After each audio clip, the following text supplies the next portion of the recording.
and Khan here for Seconds Out with Eddie Hearn. Eddie, it's been a while. Transatlantic flight does a lot for maybe slimming down and losing an S on the way back too. How you doing? Losing a what? An S on the end of the name. Yes, I know. Well, been flying around. Actually had a quiet week last week, which was nice. Just in the office, planning, plotting, and back on the road this week, obviously with a media tour and a string of big announcements for our August to December slate, and pleased to be here today for what I think is a tremendous fight. You got, I believe, we'll start with the special dispensation to get the fight done. What's the process like for that, and how easy was it to get that? Always difficult because obviously Komatov is the mandatory, and I think we'll just be honest really. I think Komatov is a tremendous fighter, but pretty unknown to the masses.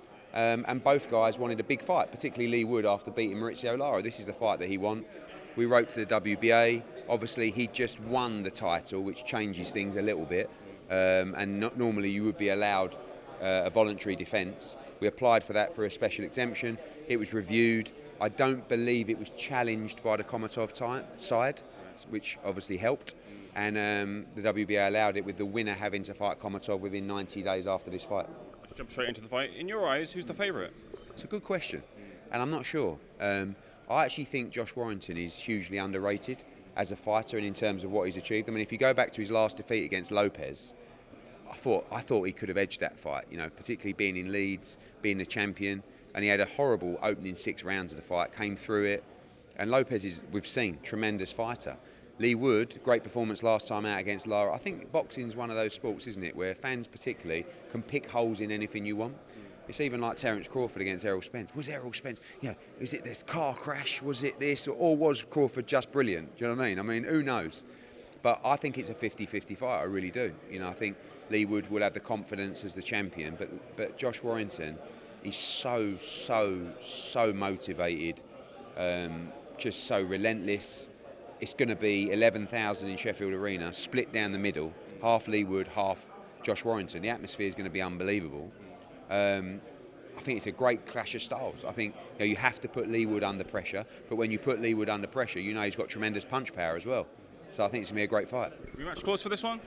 No rematch, because, which fans will be delighted to know, because of the mandatory situation. So, I do think, though, if it's an unbelievable fight, you will see it again, but no rematch clause. Of the two fighters, which other one has more to lose? We've seen Josh maybe had a couple of defeats on the bounce kind of thing. I think if Josh, I think both guys at this stage in their career just want massive fights. So if Josh Warrington was to lose, I think in his head he would want to go again. But the chance of a big fight is a long way away. I mean, both guys, I spoke to Joe Caldini yesterday, who's very interested in fighting the winner. If it's a tremendous fight and there's a loser, maybe they have a fight and then move up and fight Joe Caldini, I don't know. But I think it'll be difficult for both guys to find those big fights through defeat here. So, and at this stage in their career, this stage in their life as well, losing is not an option. So they'll be putting everything into training camp and everything into October the 7th. Moving on to more pressing topics in the wider sphere of boxing, obviously, I imagine you're expecting the CONOR BENN question to be coming thick and fast today. Of course, it's only been a year. It's been every day for a year. Why not another few months? I guess so. Look, a lot of scrutiny around the vernacular used in terms of Benn's current status of being the provisional ban being lifted. Can you make it clear as to why CONOR BENN has been clear to fight as it was? No, I mean, as you know, and one thing that's important is absolutely not our rules. The whole case is completely confidential, so much so that I'm not involved in the case, and CONOR Benn's not allowed to talk about it, UKAD's not allowed to talk about it. What CONOR BENN was he wrote to UKAD and said, I'm going to announce the decision, and therefore UKAD commented on that press release by CONOR BENN, which is quite unusual for them to do so. What I can tell you is that CONOR BENN was suspended. His suspension has been lifted, and there's a lot around, he's been cleared. He has not been cleared. He has been cleared by UKAD. When you're no longer suspended or you haven't been punished in a hearing, you are cleared. Now, what he has to do now, obviously, they've made a comment about there's 21 days right of appeal. That's up to them. I don't know what they're going to do. I don't believe they will, but if they do, he'll deal with that situation. Now what we need to do is go to the British Boxing Board of Control, subject to CONOR BENN agreeing to this and everyone being sensible, and going through that process to apply for his licence.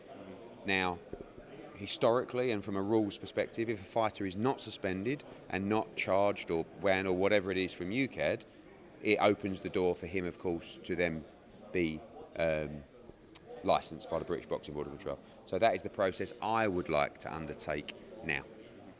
I get that it's obviously a developed situation. You can't say too much on the situation. I mean, I can't because I've got a huge mouth and sometimes I talk too much.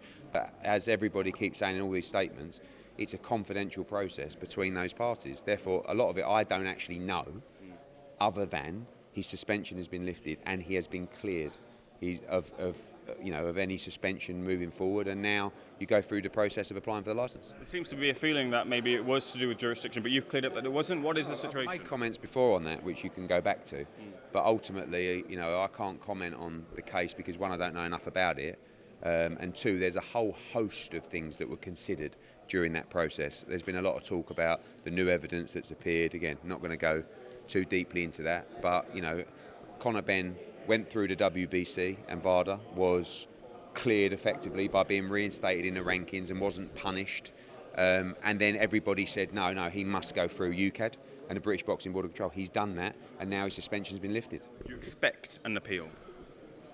Who knows? I mean, there's been a crazy situation. I don't believe so, but anything's possible. We want CONOR BENN now to get on with his career. He's done everything that's been asked of him, and hopefully he can return to the ring.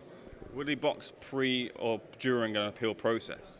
Yeah, I mean, right now we are going through the process of,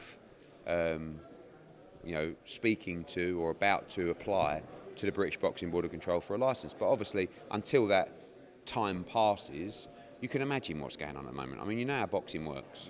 Imagine the phone calls that are being made right now by people with agendas. Don't do this, do that. No, we're... So, who knows what's going to happen?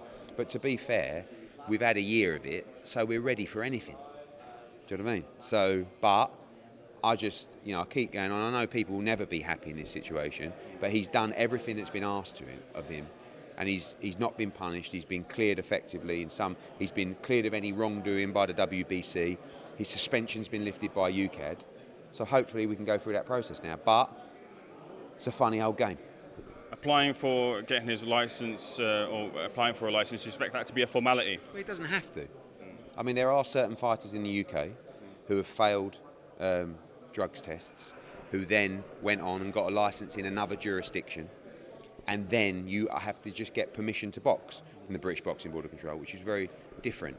I strongly believe that any British fighter who fights, either in the UK or internationally, should hold a British Boxing Board of Control licence. I think they do a fantastic job under the circumstances, and it's just that's where you're from, that's the country you represent, that's who should licence you. Obviously, there's been many things said from both sides. Now I'm looking for a cool head. I can only control the cool head on my side. Well, I can't control it, but I can help. Of CONOR BENN, which my advice to him will be to apply for a British Boxing Board of Control licence and box under the jurisdiction of the British Boxing Board of Control as a licence holder in this country. Not do what others have done, which is get an international licence. By the way, that's fine. He can do that now. It's already done. But then you have to. I'd much rather go through, especially if he's fighting in the UK. The international licence that he received was actually to box internationally. Really, that was how we were thinking until he got his suspension lifted by UKAD. Now that's happened. I think he should apply for a licence for the British Boxing Board of Control. Can you clarify as to this time period out as to whether a shadow ban was served at all? No shadow ban. Absolute rubbish. Just problem with the whole timeline of events is there's so many vagaries and lack of details. For boxing fans to follow. I suppose the hardcore fans really kind of follow it, but I guess there's a feeling at present. There's a notion of if we get ahead of the PR and kind of put the narrative out, that will stick, and because UKAD or British Boxing Board of Control won't speak, you get to kind of. I'll give you my opinion. When everything went against CONOR BENN, the media had the result and had the news of everything before it was even announced to the public. Right? When CONOR BENN won, and he won many days prior to the news dropping, no one said a word. It's quite remarkable, really, that it wasn't leaked. I couldn't believe it. So it was going to, somehow, it was going to get out there. And you've got a kid that for 1 year has been fighting this, gets told that he's been cleared and his suspension's been lifted. He had the option, really, to wait, yeah, or to announce that his suspension's been lifted. He chose the latter, the first, not advised by us. Do you know what I mean? But he's not trying to control the narrative. Everything that he's saying, people just don't like the fact that his suspension's been lifted and ultimately he's cleared to box by UKAD. So, but that's facts.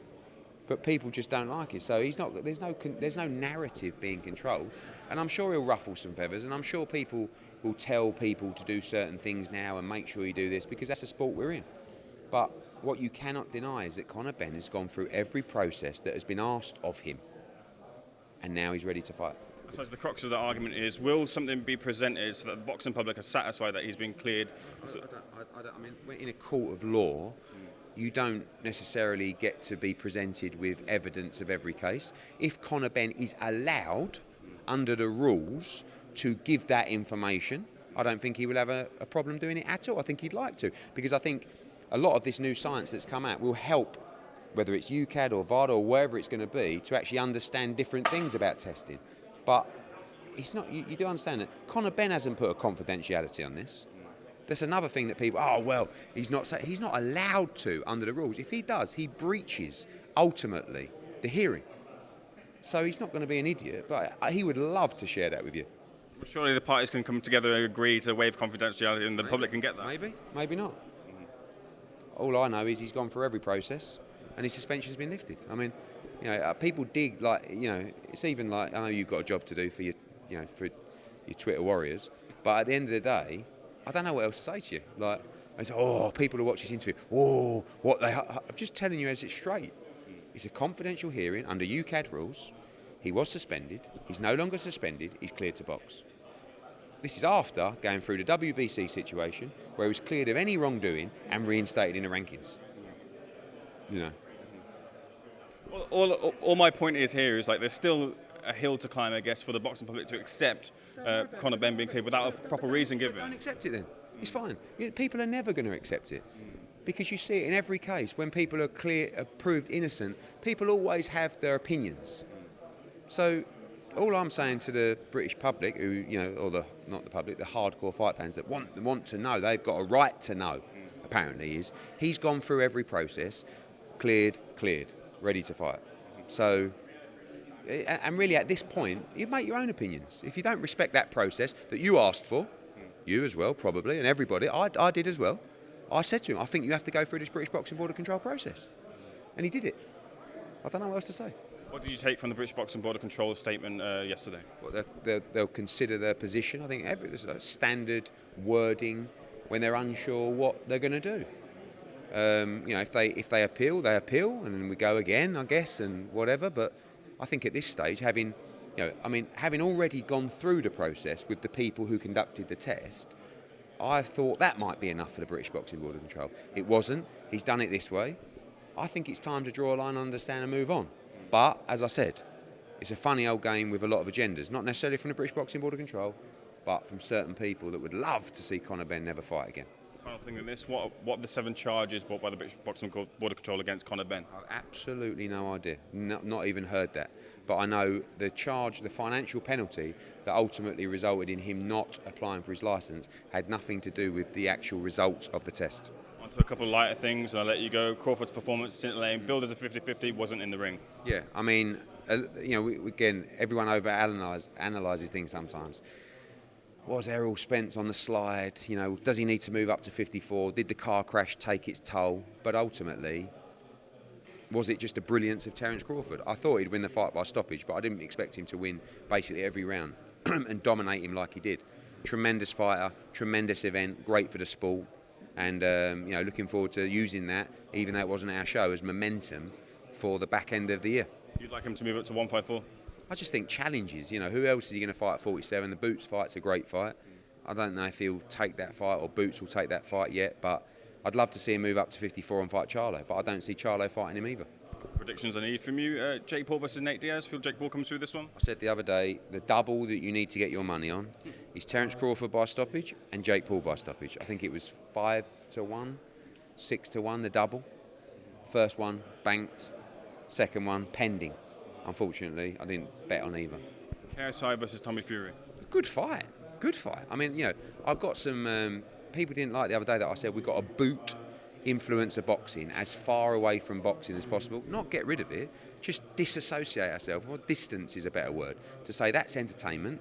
We're real boxing, but that actually starts to move closer to the real boxing movement. I think KSI has done unbelievably well. I mean, I have a lot of respect for him outside of the ring because I think he's a super smart guy. But I actually have a lot of respect for him in the ring now because he's actually stepping up his opposition and he believes in himself. And Tommy Fury, although he's not going to go on and becoming anything in professional boxing, he's at least a professional boxer in my eyes, and can box. And well done to Tommy Fury. He's absolutely swum the channel. He's making millions. What is it, an 8-rounder? Is it? 6? 8? I mean, he's boxed Jake Paul, he's boxed KSI, he's probably made 10 mil for the two in 2 8-rounders. Congratulations. Smart geezer. KSI beats him. What for Tommy Fury? Slightly embarrassing, I guess, from his pedigree. But KSI's he's improving a lot. It can happen. I mean, Jake Paul nearly beat Tommy Fury. It's only a round or two in it. So I think it's going to be a good fight. It's going to do massive numbers, and it's live on DAZN. You're going to get John Fury on you for those comments. What? Saying, well, Tommy Fury not being a boxer, I guess. Well, he's a boxer. I said he's a boxer. I said KSI is at least fighting a boxer. So I didn't say that. What I said was I don't think he would achieve anything, particularly in the professional code, in terms of titles. But what he is doing, don't have to. Just keep fighting YouTubers and making 3 or 4 million a pop. Unbelievable business. Eddie, we'll leave that there. Good conversation.